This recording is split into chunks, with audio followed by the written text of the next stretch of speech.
Now, history isn't everyone's cup of tea, but one of the most curious events in the history of any country occurred in Ireland in the 19th century. This was the disappearance in about 2 generations of a language which had been spoken throughout the land for at least 1,500 years.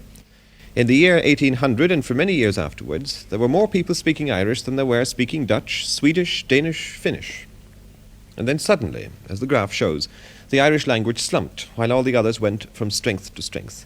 There were over 4 million speaking Irish in 1840. It was down to less than 1 million by 1870, and this phenomenon has been virtually ignored by historians.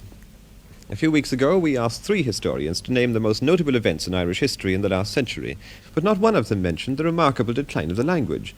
Yet there are still people living who can remember the language disappearing from areas we might never have thought were so recently Gaeltachts. Mr. Corrigan, what happened to the language?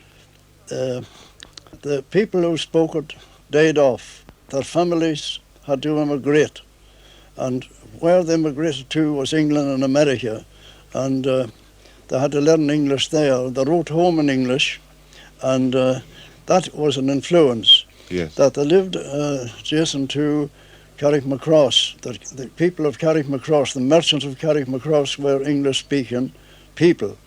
They had to know the English language to deal with them. This meant, of course, that if you had to go in there to buy something, you had to do it in English. Yeah, you had to do it in English. What about your church?